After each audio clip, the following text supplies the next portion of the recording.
Hi guys, welcome back to the channel. In this video I'm going to show you how to set up the Canon EOS R8 for bird photography by doing a deep dive into all these buttons and dials. What do they do stock out of the box? How can we modify them to make this camera work better for birding? Same thing, we'll go into the menu. There's over 450 different menu items here. We don't need to modify that many, but there are some absolute modifications that we have to make so this even works for bird photography. We'll take a look at this quick control menu here. It's kind of handy, but there's too much junk in here. I'll show you how to get rid of all that stuff and just keep the stuff that you're actually going to use. Then we'll go over the autofocus system. Super powerful, the shiny star of this camera. It's got the very latest version of the EOS ITRAFX autofocus system in here. Absolutely amazing ability to track and recognize birds. So can't be beat. There are some problems with it. You have to be able to turn it off, and I'll show you how I choose to do that. And then finally, I will give you my thoughts on the Canon EOS R8 for bird photography. I've got over 20,000 pictures with it now, been out in the field with it 12 hours a week for the last 4 weeks straight, been shooting it in rain, in sunny weather, in foggy weather, got some amazing pictures with it, but there are some major problems with it, so we better go discuss those. Off we go. Alright guys, as always, let's do a factory reset or semi-factory reset so we're all on the same page. So let's go into the menu button, and this is the menu right here. We should explain it. Across the top we have main icons. Each main icon has several numbers. That's a submenu. Each one of these submenus has the actual menu items. So lots and lots to talk about here. Factory reset's pretty easy. We go to the big camera on the top. Let's go to number 5, go clear all, click OK, great, all done. Now let's go to the wrench, let's go to reset camera, basic settings, click OK, that's done. Let's go back to the wrench, let's go to number 5, and let's go back to reset, and now let's go to other settings and let's reset these. Customize quick controls, yes, that needs to be reset.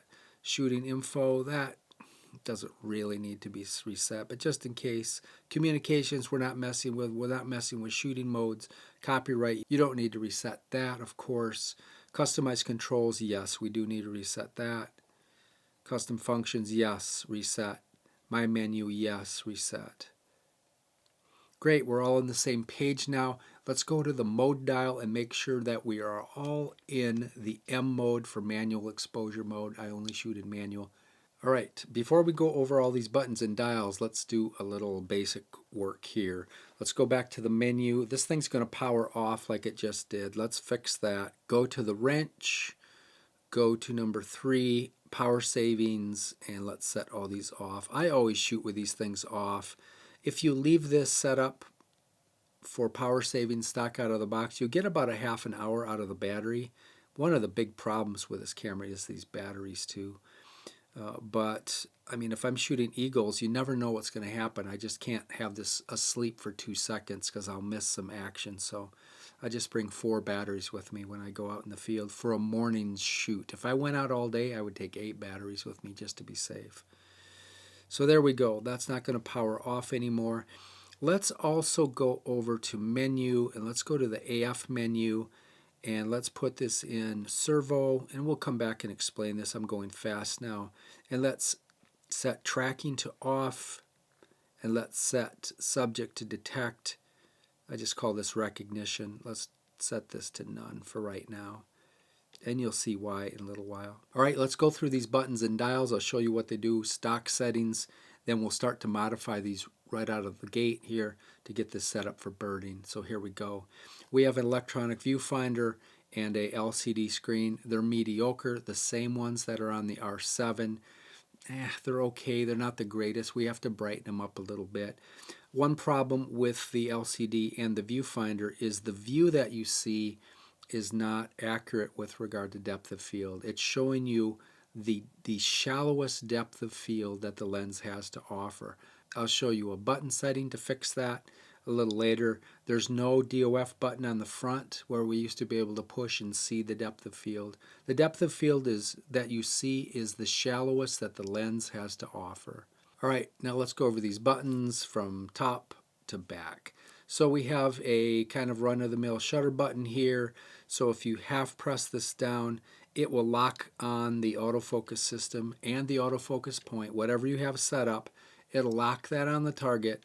When you full press, it will take the picture. When you half press, it also meters, but because I shoot in full manual, metering doesn't matter. If you are using some of the automatic modes, when you half press, the camera will make the settings for you by metering, but I'm not worried about that.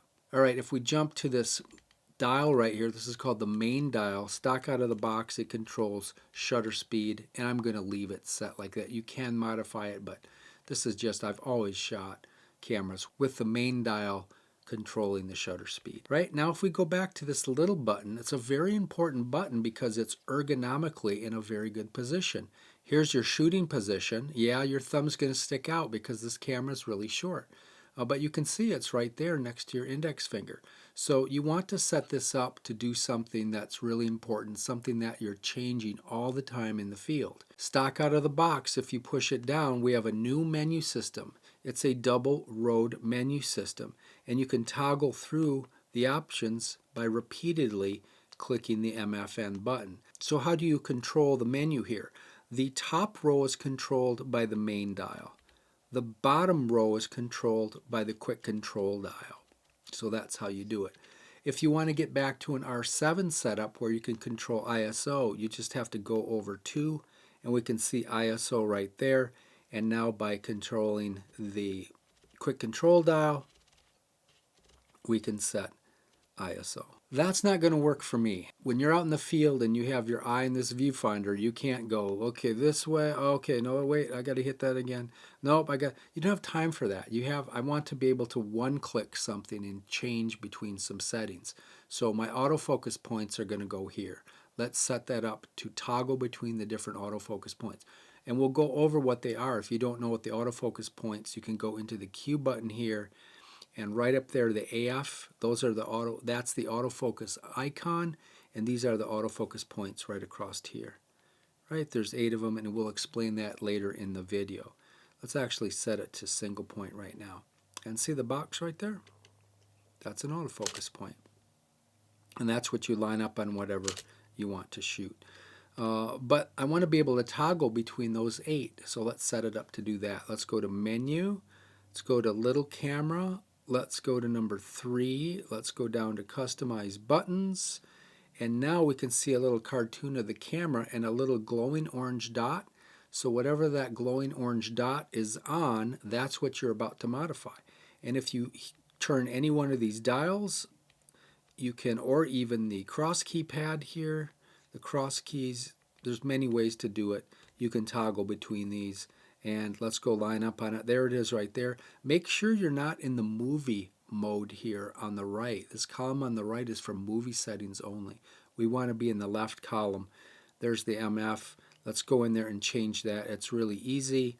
Use the cross keypad to go down and over one and line up on that. You can just tap it if you want. Direct autofocus area selection. And now watch what happens when we hit the MFN button. See how it's toggling through all 8 of the different autofocus points. We're going to get some of these out of here later on. We don't need all these, but anyway, got that set up now. Great. What's next?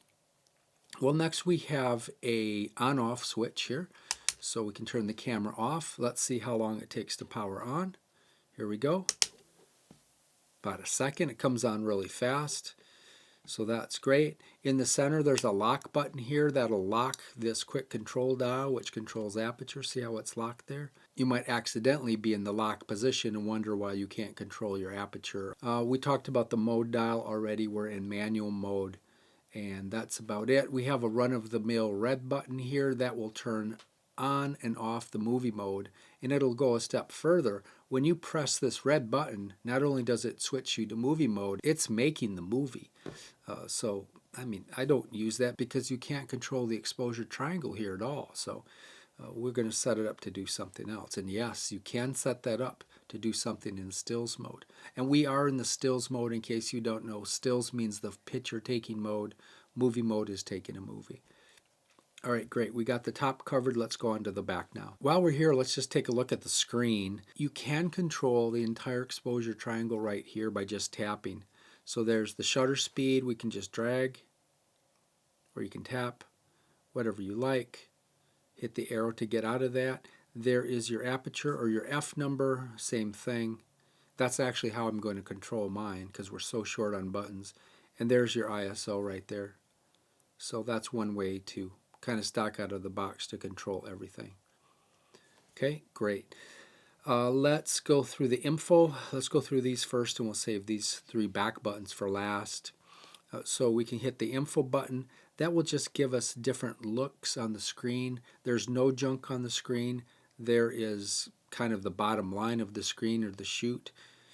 And here is this is the one I often use. It shows you the exposure triangle settings. It's got a little magnifying glass right there. You can blow things up. And yeah, so you can toggle.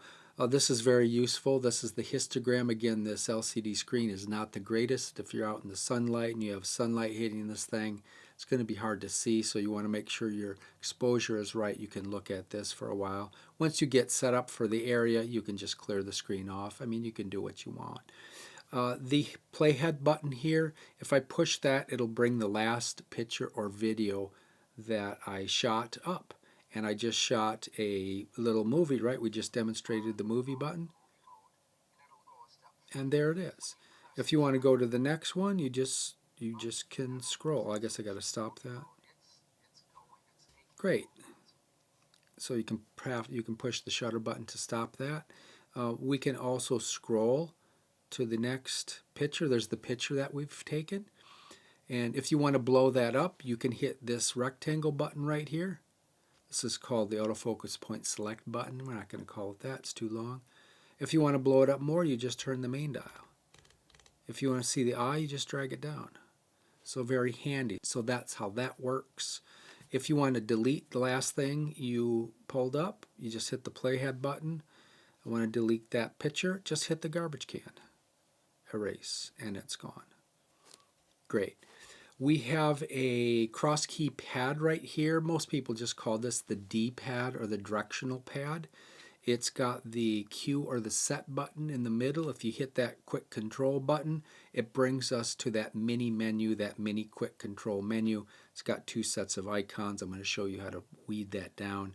But this AF up here in the top left-hand corner, very handy because that allows you to scroll between the different autofocus points, and you are going to be changing these once you start getting better at photography. This is important down here. We have the drive mode. That controls how many shots you can take per second. That's very handy. Everything else really I don't need here, so I'll show you how to get rid of that later. Now we've run into our first problem. Where's the joystick? Where's the multi-controller is the official name of that thing. We used to have a nice joystick that we could manipulate with our thumb to move that little box around. But right now, the only way you can move the box around is either tap on the screen. There is a way to convert this quick control pad into a mover of that thing. And the way to do that is to hit this rectangle button. And now you can see I can move it around and it stays there. I still can't snap it back to the center because all of these Canon cameras, this autofocus box tends to get out of whack and you want to jump it right back to the center. So with a joystick, you used to push the joystick in, it would snap back to the center, but there is no joystick. So you can either manipulate it there, you can push there with your finger, or here's the other trick, you can push the garbage can and it'll jump back. So that's handy. But the problem is, I mean, if you're out in the field and you have to move it quickly, you have to remember to hit the rectangle button and then hit the trash can to jump it back to the center. So that's kind of an annoyance, but I mean, that's okay. That'll work. You can get used to that, so we can kind of get a joystick back that way. All right, now we have 3 back buttons right here. So we have the AF on button. By default, if you push and hold that down, it does exactly the same thing that the shutter button does. It meters and then it locks whatever autofocus system and box you have called up. It locks that on target, turns it blue, and then you full press the shutter to take the picture. the pictures are also at this point being shown on the screen. So if I take a picture, see how it's blocking the screen there? For about 2 seconds. I'll show you how to turn that off. But that's what the AF on button. We're going to modify that one later. It doesn't really do anything right now. This is the AE lock button, the star button. If you push and hold that down, it reassigns the main dial the job of scrolling through different apertures or F numbers. See the F number moving there? That's what that one does, stock out of the box. We got a lot to talk about on this one. This rectangle button does a whole lot of stuff. So we already know if you push it, you can now move your autofocus box around. So that's one thing it'll do.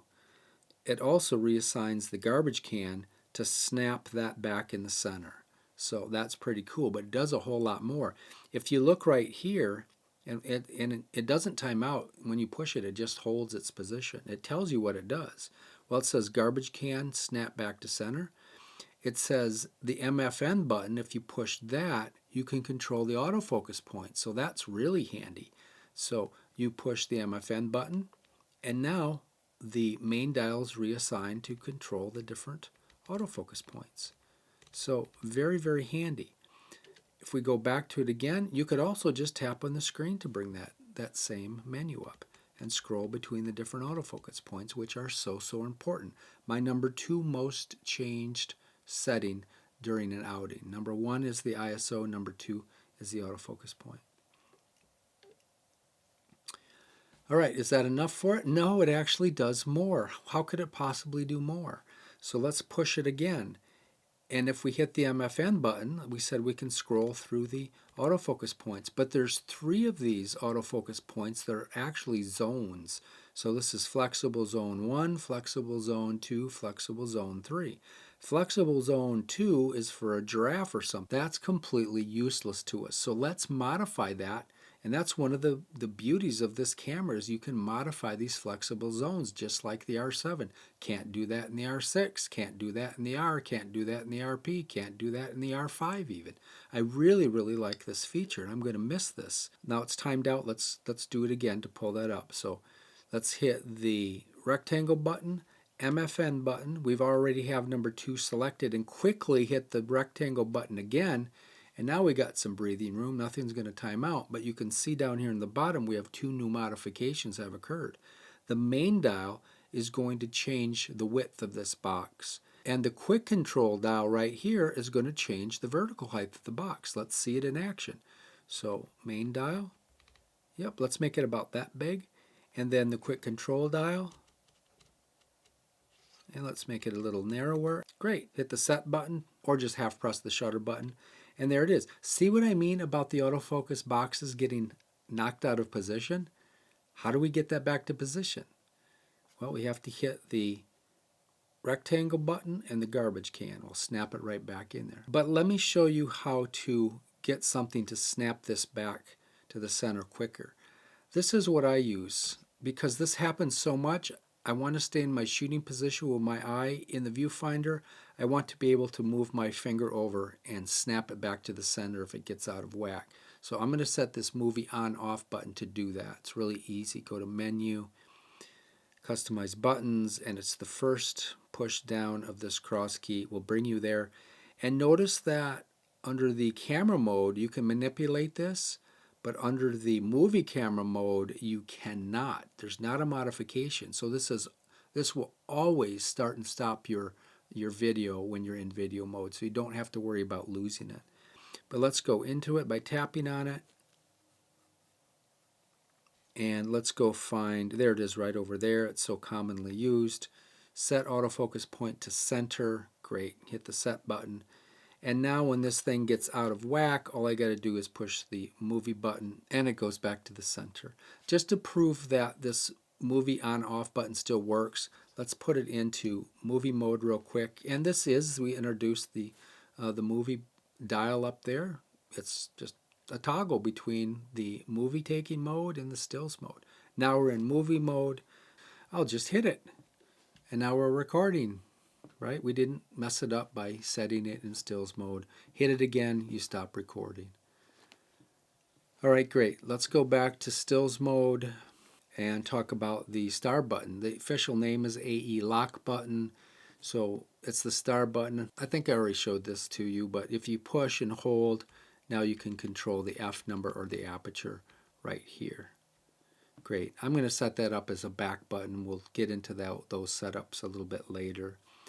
We've talked about the autofocus point select button. We're calling it just the rectangle button. So I think we're pretty much done. Last but not least, and we need to make another modification, we have this dial right here. It's in the same position as the R5 and R6. The R7, it was down here. Stock out of the box, it also controls your aperture. I mean, for birding, your aperture is going to be set pretty much for the whole day. Very rarely do I manipulate it. I'm shooting wide open, or maybe I'll stop down one stop or something. So I'm just going to set it right here. Again, you can just set it right there, and that's where I'm going to set it. So let's set this up to control ISO. That's my #1 most manipulated function of this camera. So let's put it in a great ergonomic position. I mean, my thumb is right there. I already know if I pull, it's going to increase the ISO. If I push, it decreases the ISO, just like with the R6, just like with the R7, just like with the R5. So really easy to do. Let's go into menu. Let's go into dials, and let's go find it. Just one click down. Now we have it. Quick control dial is the name of it again. Click the set button to bring up our menu, and we can put ISO there. Note you can put autofocus points there if you want. So that's another option. You could toggle between autofocus points just like that. Some people might like that, but not me. So let's go back into it, down into the menu, ISO. Great. Now when I pull on it, the ISO goes up. When I push on it, the ISO goes down, just like always. So now I'm happy. So let's recap what we've done here. So the main dial still controls the shutter speed as always. The quick control dial now controls your ISO. The MFN button now toggles between different autofocus points. Great. The movie record button, if our autofocus point gets off center, if we hit the movie button, it jumps it back to the center. All right. If we want to precisely move that around, we still have to hit the rectangle button, and then the cross keys will allow you to move it around. The Q button will still snap you into the quick control menu, and you can do what you want there. We haven't showed you how to kind of clean that up yet. All right, guys, I pretty much got everything there. We could set this cross keypad up to always act as a joystick. Let me show you that because it's so easy. Let's go to menu. Let's go to customize buttons. Let's go find just one of these cross keys. Any one will work. Click the set button, and right here, direct autofocus point selection. So if you go into that, notice how all of them have changed. So you just set one and they all change. So very cool. Let's go see what it's done. Let's throw a autofocus box over there. Let's get a better autofocus. Let's get a little smaller one. There's a single point. And now you can see you can always manipulate these. And I mean, we could set the Q button up if we wanted to. I mean, we can always go to the quick control menu right there by hitting the screen. We could set that Q button up to toggle to bring the autofocus point back to the exact center. So let me show you how to do that. It's real easy. Okay, there it is. Just push the set button, and let's go find it, and it's right there. Set autofocus point to center. So now we can move the box around just like with a joystick. And if we want to snap it to the center, just push the old Q button, just like before. So why don't I set it like this? Well, there's a problem with this camera. It's so small. When you grab it and you have a heavy lens on and squeeze, see what happens to it?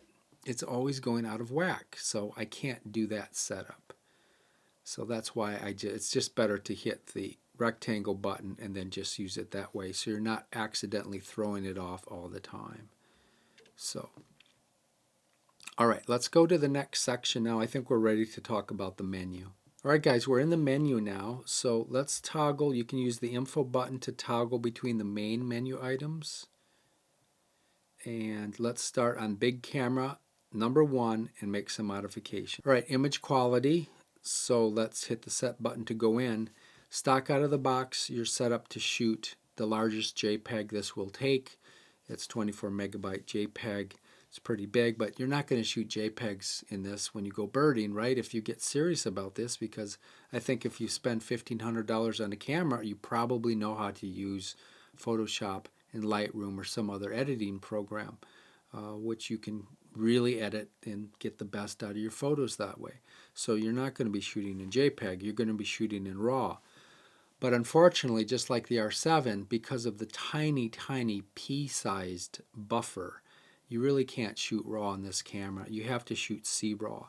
And that's fine. There's no difference between RAW or C-RAW, other than C-RAW is half the size as RAW, and so it's much easier on the buffer. The buffer will stay alive a lot longer. Let's do an example, shall we? Let me show you. Let's put it in RAW. All right, we'll get to how I set this up later, but this is high-speed continuous plus electronic 40 frames per second.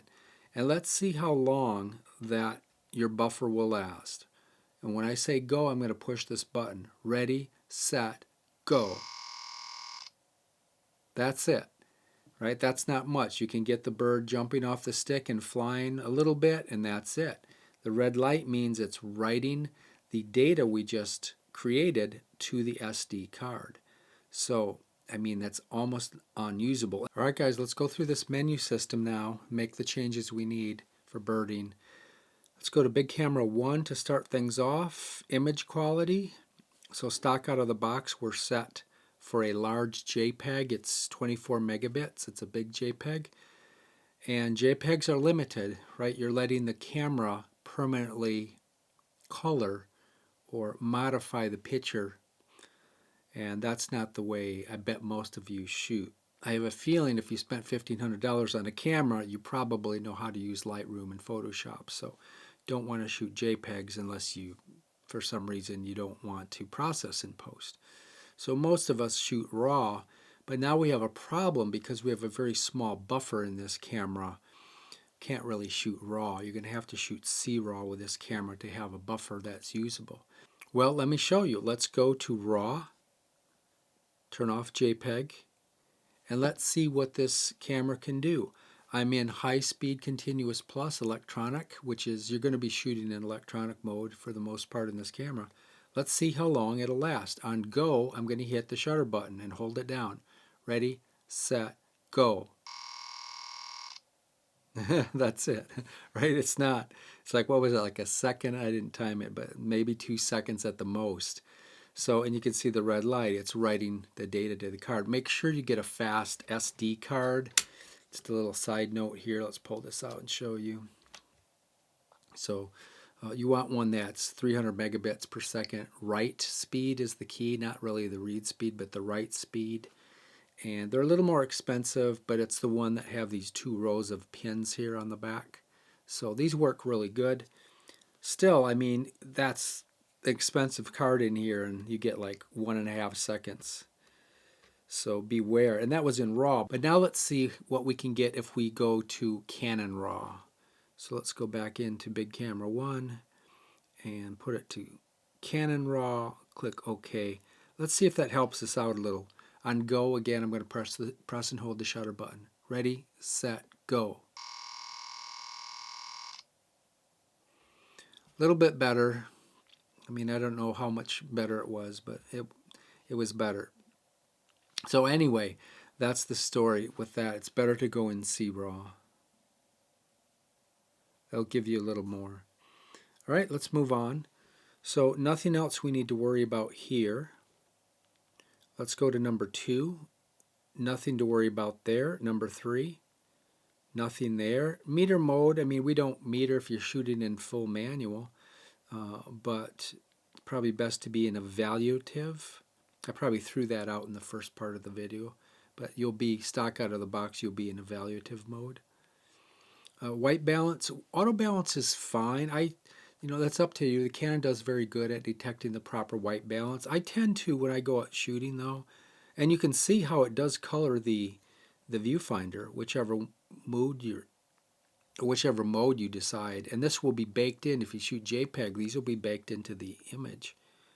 I tend to shoot Kelvin at 5200, or maybe sometimes even a little bit cooler than that. But it's up to you. You can do what you want there. It's not going to matter, especially if you process in RAW. It's not going to matter at all. So Kelvin 52 is fine. Color space, you can get a little better color gamut by choosing Adobe RGB. A few more colors on the palette. Picture style, I tend to go with standard here. Again, for shooting RAW, this really doesn't matter. But it does affect your viewfinder and your LCD screen. Not much to talk about here. Number 6, I'll just say that this raw burst mode, it makes the buffer almost unusable if you've ever played with this thing. So when you're half pressing the shutter button, it's taking pictures and it's looping through, I think it's about 25 pictures that it keeps looping. And therefore, if you have this half pressed and the bird jumps off the stick and you're a little slow on the trigger, you've got it. You've got like 25 pictures. But the trouble is that eats up the buffer, and then you can't get them out of the camera. You have to use that Canon software, which is terrible. I just hate that software.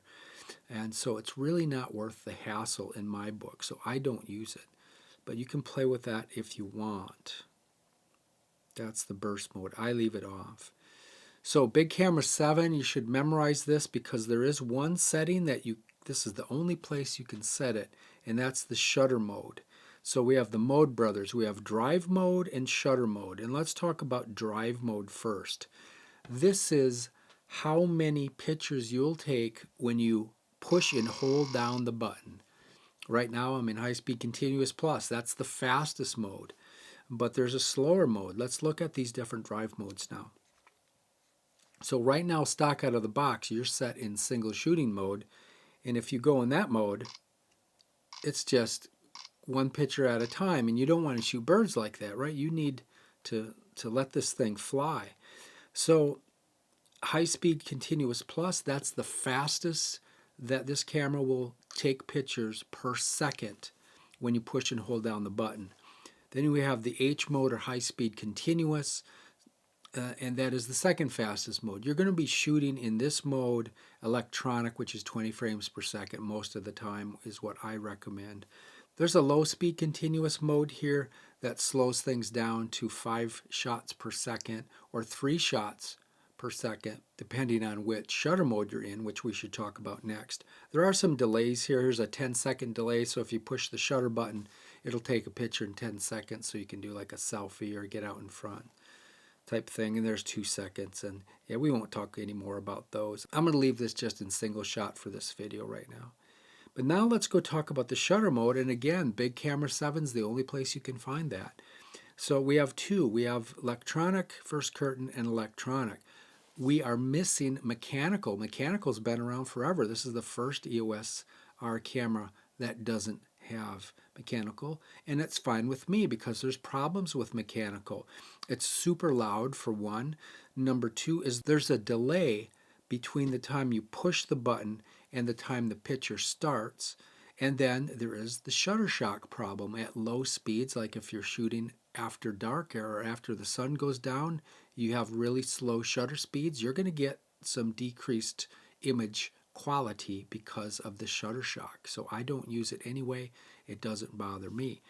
Electronic is the way to go. Let's talk about electronic here. So electronic doesn't use the first or the second curtain. I explained this in my EOS R video. I took quite a bit of time to explain that. But it doesn't use any curtains. Here's the front curtain. Here's the back curtain. Both the curtains are open. So the light that's hitting your sensor is ready to go. When you hit the shutter button, it immediately starts the sensor and starts the picture timing. And then it depends on what the shutter speed is. To close the picture off, it simply turns off the shutter, and it turns off from bottom to top. And the speed at which it can turn off from bottom to top depends on the quality of the sensor. This has a really, really good sensor. It's the EOS R6 Mark IIs. It's faster. This closing speed is faster, way faster than the R7, and it's even faster than the R5. And therefore, if you have a really fast read speed, that's called. As you close, you're reading the data to the card. You're not going to have much rolling shutter or much banding at all. I have no problem with this with rolling shutter or banding. I don't even have a bad picture to show you, unlike in the R7 video where I showed you a ash-throated flycatcher that was just mutilated by the R7 at 30 frames per second in electronic shutter mode. So I don't have anything. I don't have any complaints about that. So that's what you want to shoot. So for electronic shutter mode, how do the drive modes work? So the fastest one in high-speed continuous plus, or the H plus mode, you're going to shoot an amazing 40 frames per second. I just did a demo on that.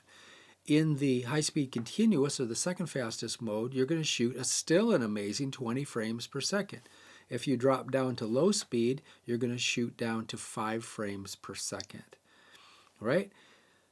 Great. So let's go and talk about one more mode. There is an electronic first curtain, which is my favorite mode to shoot in. That's what I shoot in the R7 all the time because there's no problems with a mechanical shutter. It's not a mechanical shutter. There's no shutter shock and there's no delay and there's no electronic shutter problems. There's no rolling shutter or banding. It's great. It's perfect other than the fact it's loud. But unfortunately, Canon severely crippled this thing with regard to the drive mode. So if you're in electronic first curtain and you shoot in high-speed continuous plus, you're shooting an amazing 6 frames per second. What happened to the 15 frames per second Canon? That's just a real bummer to me. If you go down to high-speed continuous, you're still shooting 6 frames per second. If you go down here, you're shooting 5 frames per second. Or actually, you'd go down to 3 frames per second here. So really, really disappointing. So you're not going to be in electronic first curtain, my favorite shutter mode, very often because you can't shoot birds in flight at 6 frames per second. I mean, you can shoot them, but you're going to miss all sorts of wing positions. So not cool. All right, bottom line of this section, you're going to want to be in electronic and you're going to want to be in high-speed continuous at 20 frames per second. Right, that's what I would recommend. Some other odds and ends here. Release shutter without card, for goodness sake, we don't want to do that. So we don't want to take pictures unless there's a card in here. And that's about it here. So let's go to number 8 now. Here is the customized quick controls. I promised to clean up that quick control menu. So let's go into here and do that. It'll just take a second. Hit edit layout. Give it a chance to think. And here's the Q menu, right? Let's just the Q menu is right here. Right? We have a column on the left, column on the right. Too much stuff in here. We don't need all that stuff. So let's clean this up. Let's go in here again and uncheck some of these boxes. So that's fine. This AF area, so that's where you can toggle between the autofocus areas or autofocus points. One shot, I don't need that. Don't need subject to detect. I don't need any of this stuff except this one, drive mode. So we have it in big camera 7. We might as well have it on the quick control. So that one's fine. Metering, nope, I don't need any of this stuff. I'm getting rid of all of it.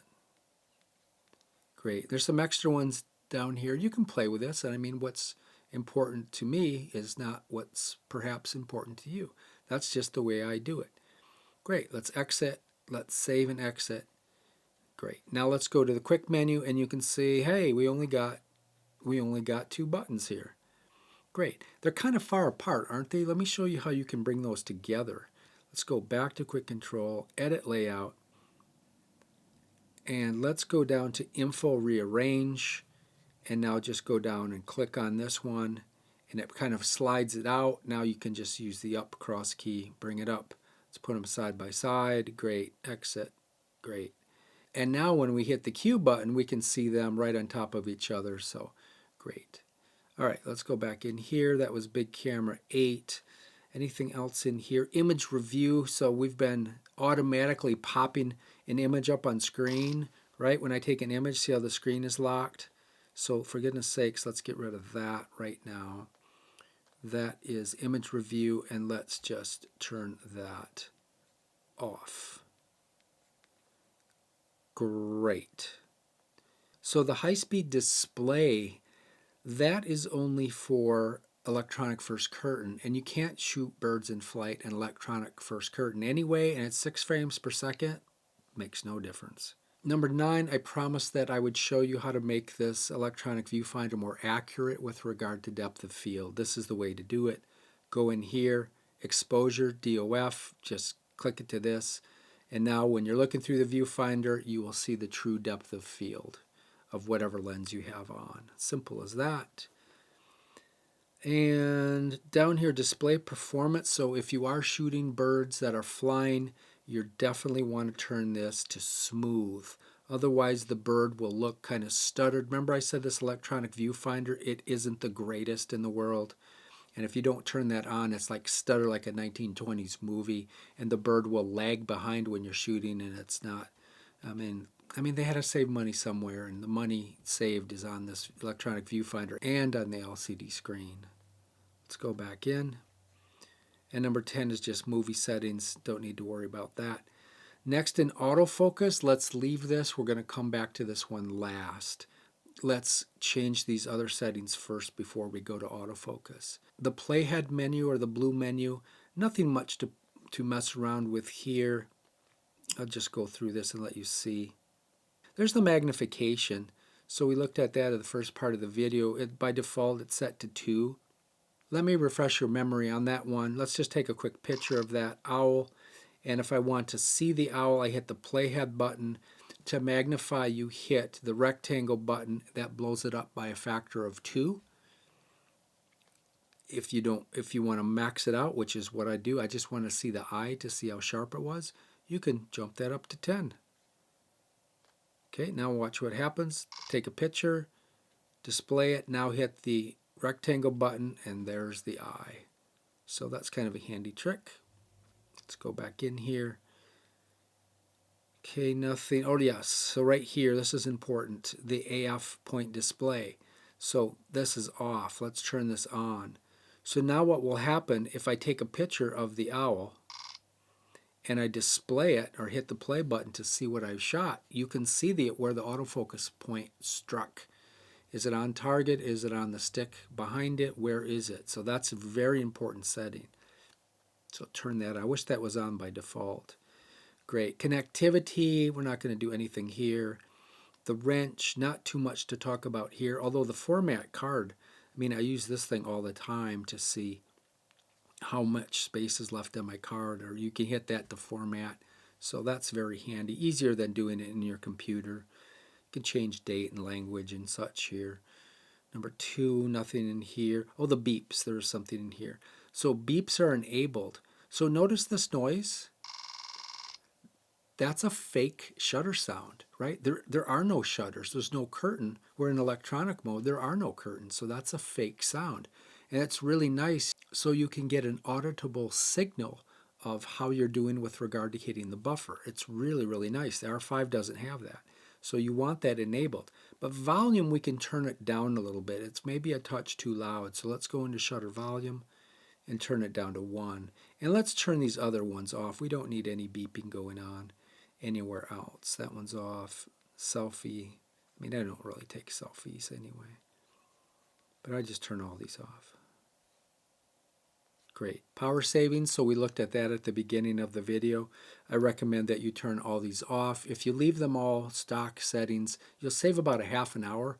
The batteries last about maybe 2 hours if you're lucky. You save about 20 minutes maybe with that on. I shoot with these off all the time because there is a delay. If this camera goes to sleep and a bird pops up for 2 seconds, you'll probably miss the bird. Now we do want to increase the screen brightness because this is just kind of a mediocre screen. I click that up to 5 or 6. Viewfinder brightness, I also go to manual and I click that up to 4. 1 notch on both of those. Number 4, nothing to worry about. Number 5, we use this to reset the camera. There is battery information. You can see how the battery's performing.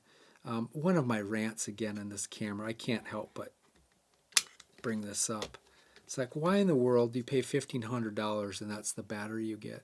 And this thing lasts, again, I go through 3 of these, sometimes 4 of these in a 4 to 5 hour session in the mornings. I would have to take 8 of these if I could stay out all day.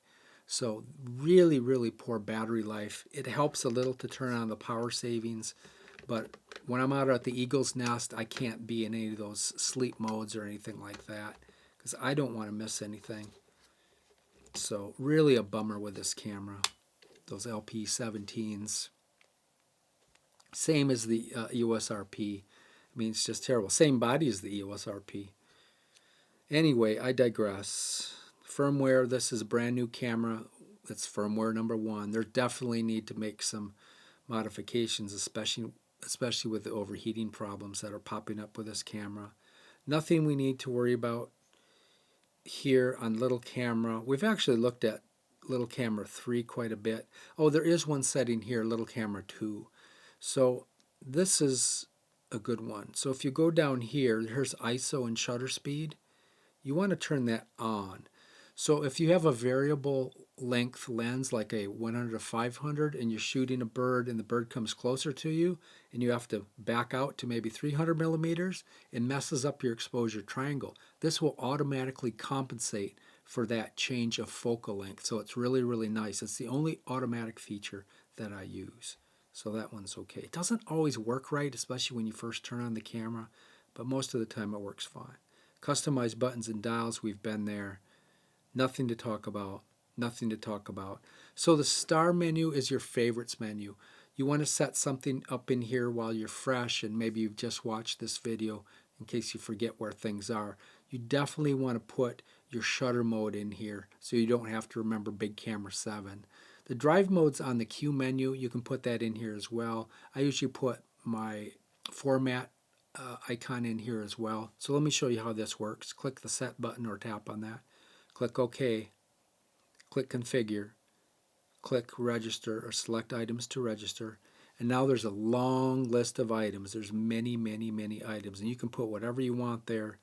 Let me go down there and find the Mode Brothers and put them there. We got drive mode. Shutter mode should be right here. There it is. Great. That's it. Be careful. Don't hit OK. If you do that, it'll put the release shutter without card in there. We don't want that. So just go to Menu. And let's go back in and look what's in our star menu. And there we go. We got drive mode, got shutter mode, and great. All right, guys, let's go back to the autofocus now. Go to Menu, and let's go find autofocus, and let's go to number 1. So setting change we need to make right out of the box. So this will be on one shot. You want to go on servo. I know we did this in the opening, but I just want to reemphasize servo. So what does servo mean? That means when I'm focusing on this owl and I'm half pressing the button and the owl is moving forward and backwards and maybe it scoots back a little, I'm constantly refocusing. If the owl takes off and flies, as long as I'm half pressing, constantly refocusing, refocusing, refocusing. So for one shot, let's go in one shot just to make this a real example. Okay, if I half press and hold, it locks focus in that plane, period, end of story. I can put the owl over here, try not to push the button as I do it, and the focus will stay the same. The problem is if the owl flies or if it shifts backwards and you're half pressing, it won't be able to keep focusing over and over again. It's really for stuffed animals or a bird that's really like a statue and not moving much, and it's so big in the frame you want to recompose. You really don't need to do that though, because the tracking and the recognition will be grabbing the bird's eye, and you can just do it like that, as we'll see when we get to that section. So there is a new feature here. I was all excited. I thought, oh, AI focus, how cool is that? It's not that. You put it in this mode, and the camera will decide, should you be in one shot or should you be in servo mode? Don't let it make that decision. You always want to be in servo mode. So these are just the autofocus points. Maybe we can do a quiz at this point. Where can I find the autofocus points beside the menu? Where else? Good. Somebody said the quick control menu. Yep. Go up here to the AF icon, and there they are right there. We can toggle right between them. Remember we made a modification, didn't we? Yeah, we modified the MFN button to toggle between the autofocus points. It's another place. And where's another place? It's the rectangle button. What's the real name of the rectangle button? The autofocus point select button. If I hit that and the MFN button, now we can toggle between the autofocus points. So lots of places to find the autofocus points. All right. Tracking, now we turned this off. I'm going to leave it off for right now because I want to explain the autofocus points. And if I have tracking and recognition, subject to detect is really the AI recognition. So if I have those two on, it's really hard to teach you how the autofocus points work because it runs right outside of those. And we'll see. I'll turn it on after I explain them. Leave these off for now, but make sure you turn them on later. Make sure you keep following the video. This can be on auto. Switching track subjects. So we got to explain this and the next submenu as well. So if we go into here, we're right in the middle at 1. If you move to the left, that's 0. That means that the autofocus box will be sticky on the subject, on the bird. So if I lock on, let's jump back to the center here. If I lock on that owl and the owl takes off flying and it goes behind a tree, do I want my focus to lock onto the tree and take a picture of the tree? Of course not. We want the autofocus to try to calculate where the bird is going to come out behind the tree and stay stuck to the owl. That's stickiness, and we want a lot of stickiness. You don't want too much stickiness though, because if you're watching a bird on a perch and maybe you're locked onto a branch and the bird takes off, you can't get off the branch and get onto the owl. So it can't be so sticky that if it locks onto something that you don't want, you can't get it off there. So I like 1 degree of stickiness, sometimes up to 3 degrees of stickiness. And I'll show you how to make more stickiness here in a second. So bottom line, all that talking, set it to 0. Okay, now we have a good degree of stickiness. Autofocus mode, you can go into manual and there are situations where you go into manual mode where the autofocus is gone. But that's not set up. We need to keep going. By default, that is off. So that won't do you any good. So let's stay in autofocus for now. So the cases, bottom line, you want to stay in auto on this until you start experimenting. Auto is a great place to start, recommended by most of the full-time professionals. And I was in this a long time, but since I've been shooting the eagles in that really complicated background, I've been liking this number 2 here. And let's explain these cases now. So there's 4 different cases here, and really they're just 4 different setups of tracking sensitivity and acceleration, deacceleration. So that's all they are. This is just kind of automatic settings where you can go in 4 different permutations of these 2 settings. Tracking sensitivity, that's another stickiness setting. And it's described a little different, but it's the same. If you go to the left, there's another degree of stickiness. If you go to the left, there's 2 more degrees of stickiness. In fact, this is how I'm shooting eagles right now in the tree while I wait for them to take off. I'm shooting 2 degrees of stickiness here and 1 degree of stickiness back over number 1, right? On AF number 1, we had switch track subjects. Remember that one? I set this to here. That was 1 degree of stickiness. So we have, and this is my terminology, degrees of stickiness, but it's a good way to think of it. So we have 3 degrees of stickiness. That works fantastic for an eagle sitting on a perch where you don't have any trouble locking onto that eagle. And when he flies behind this really complicated background, it's amazing. I'll show you a shot of an eagle flying right now, 40 frames per second in electronic with 3 degrees of stickiness. And look at how amazing this is. So yeah, I've never been able to do that with the R5. And the R7 even can't quite hang with this R8. So, but anyway, I recommend keeping it in auto when you're starting out. Let's go to number 3. Don't have to worry about anything there. Nothing there. Can turn this little laser beam thing off. This doesn't work anyway. In low light, a little red light will flash out of here. It does not do anything other than disturb the bird, so turn that off. Okay, this is the limit menu, AF4. So we have limit autofocus areas. We can get rid of some of these. I'm going to leave them up because I'm going to explain these. We're going to put my screen recorder on and explain these. But we can get rid of some of those right there.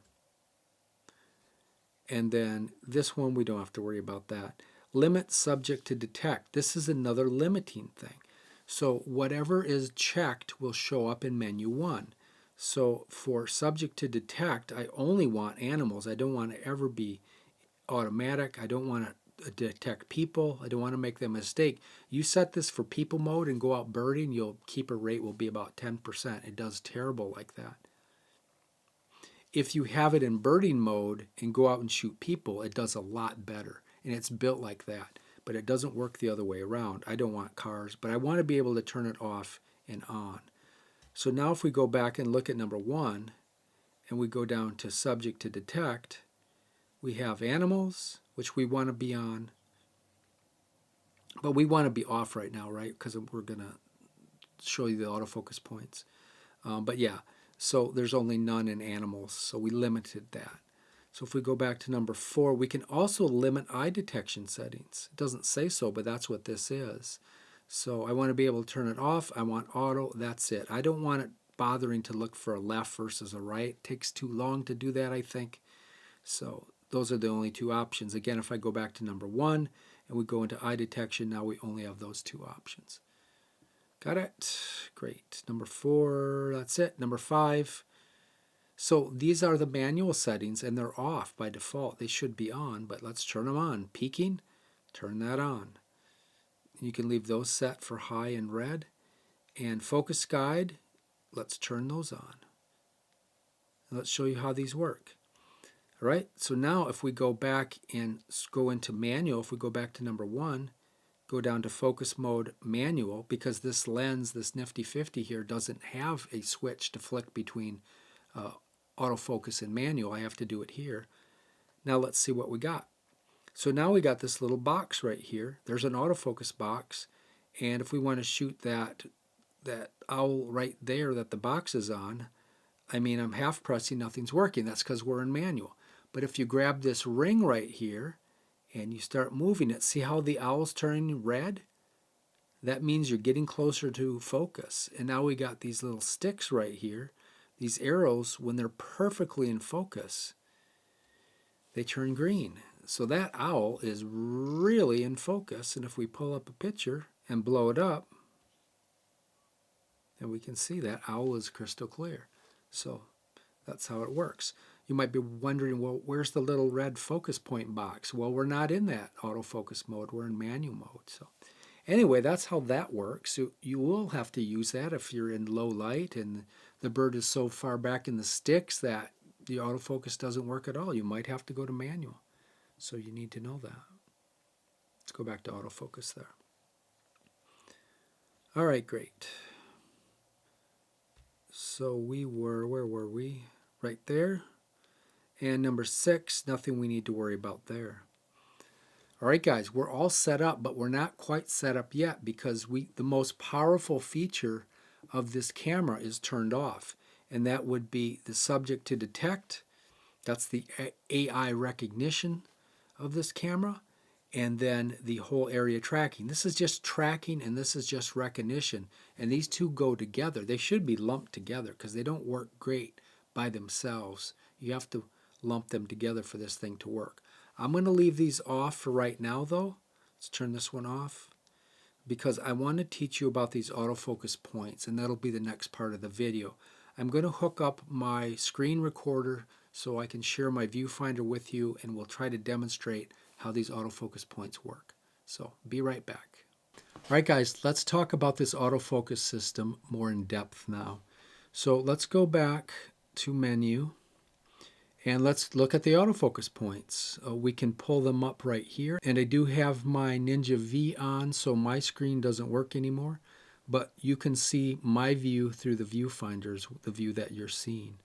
So we can go into the autofocus areas here. They're called autofocus areas or autofocus points. They used to be called autofocus methods not too long ago. They're really autofocus boxes. Every single one of these is an autofocus box. Let's start with the smallest box. It's called the spot autofocus. Let's check it out. Okay, there it is right up there.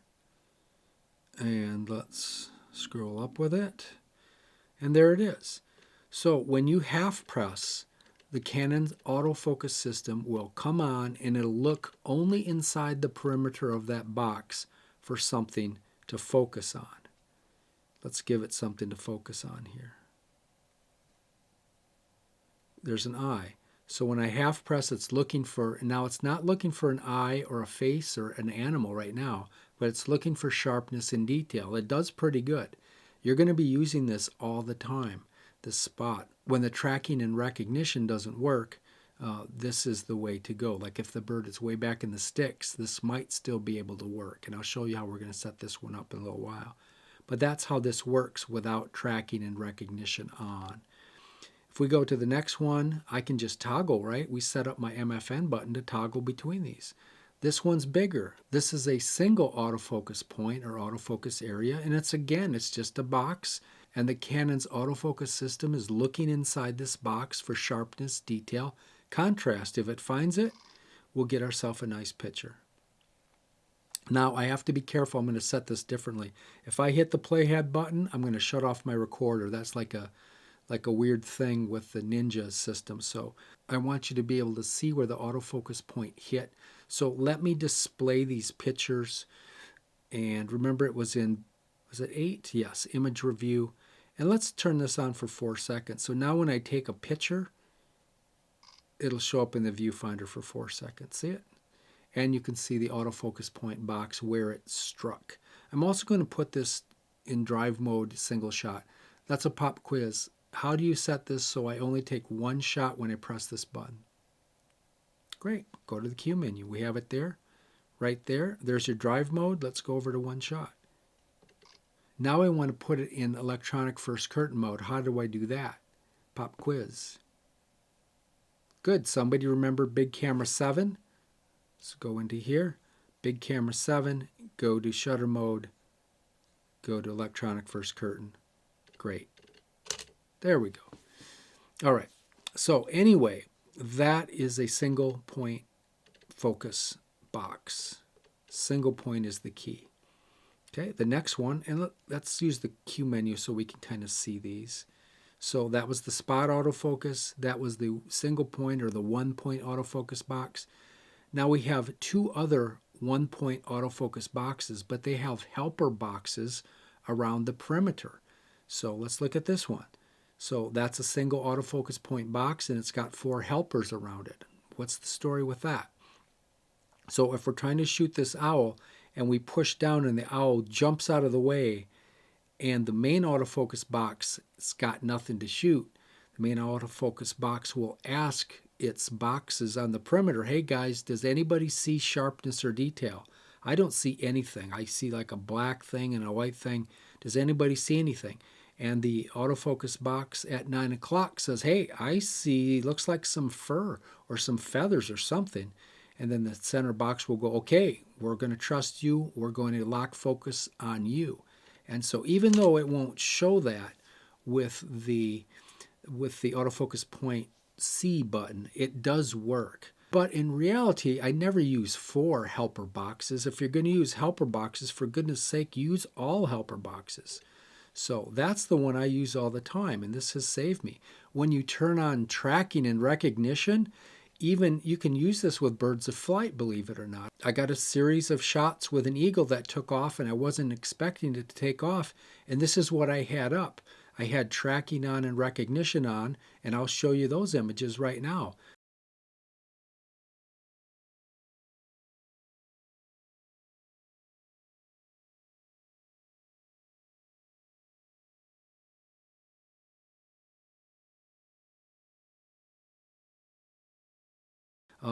Almost every one of them was perfect. And that's because the tracking can go outside the box. I couldn't keep this on the eagle very well. I could start it on the eagle, and that's all it took.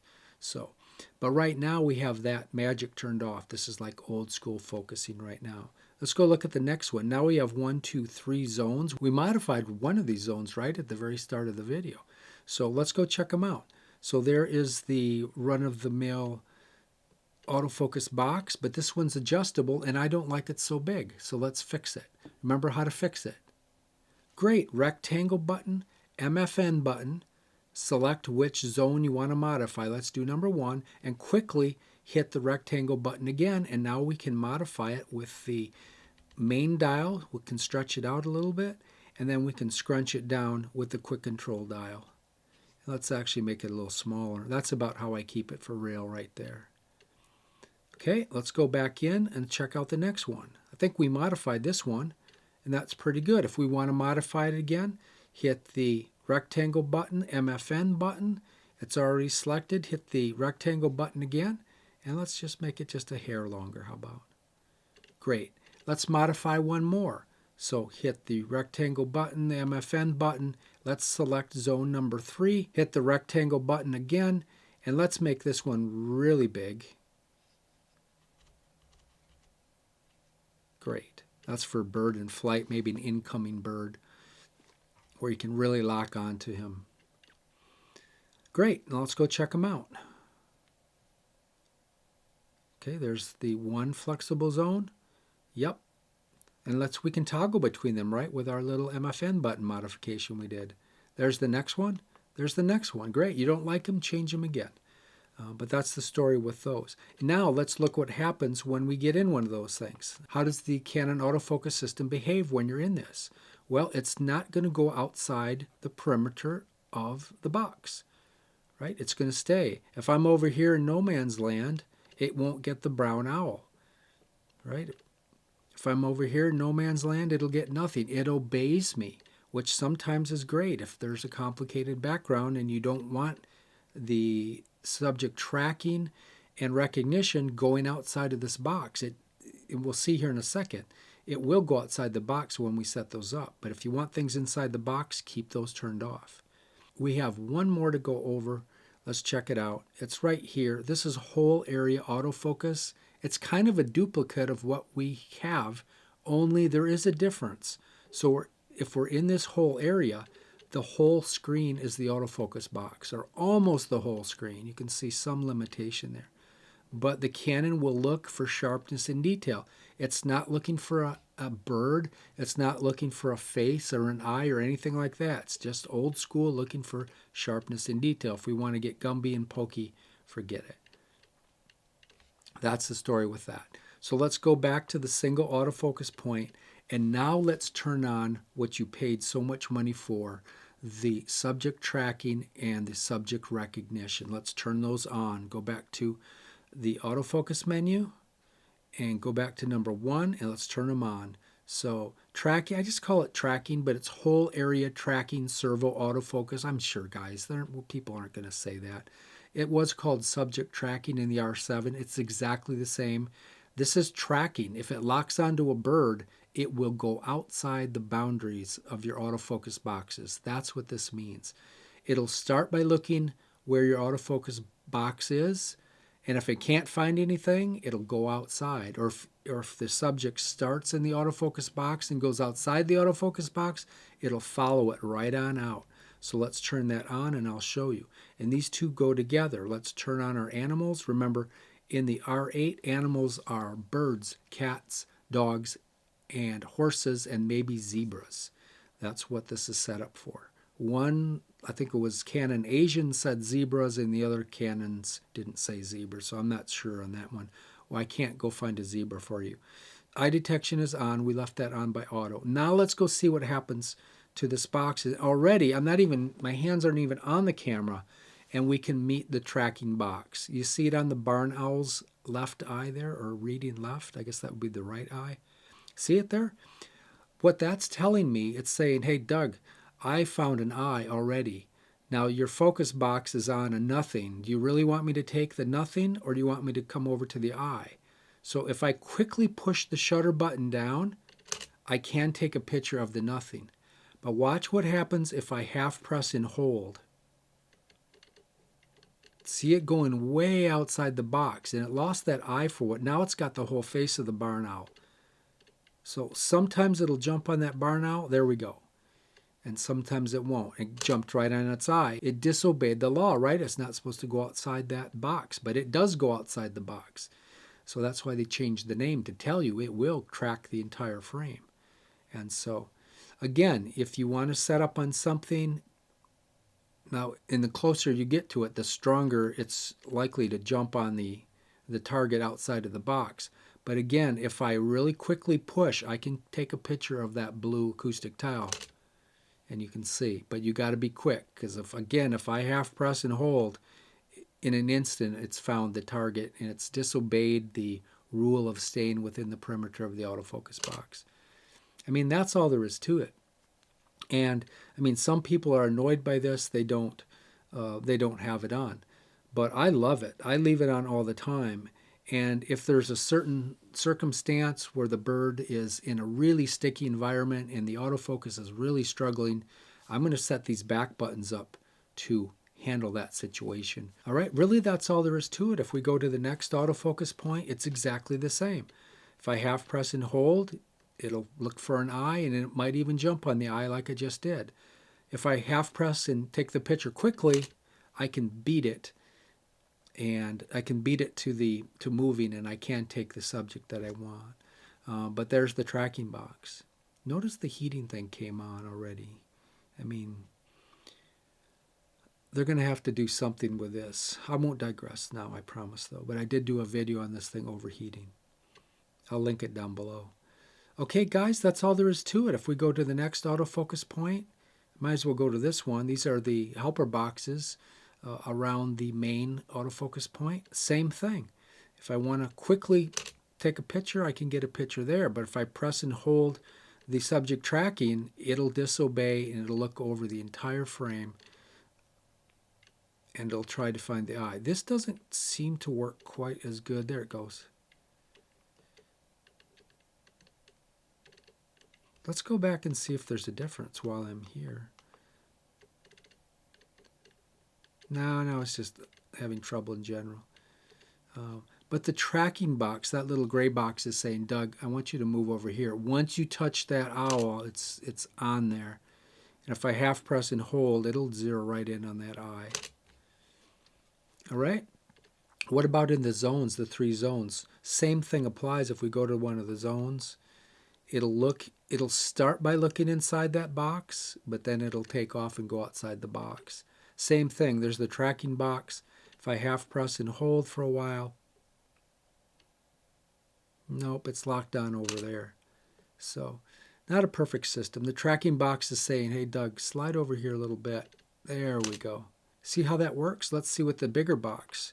So there's the bigger adjustable zone. Does the same thing. Right, tracking box. There's the tracking box on the bar now saying, hey Doug, scooch over a little bit. If I just do that much, it's on that eye.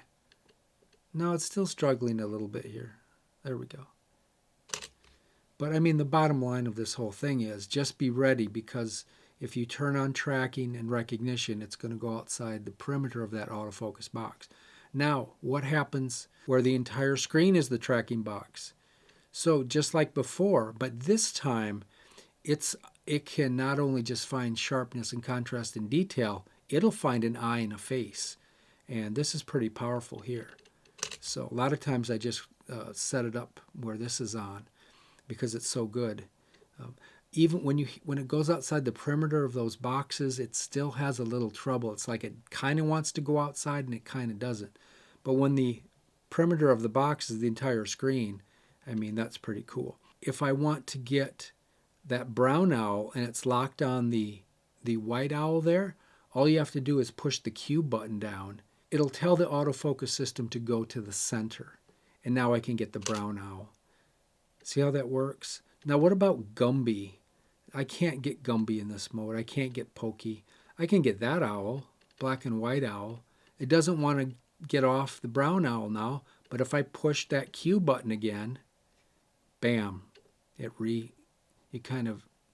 refocuses on the centered object if you tell it to.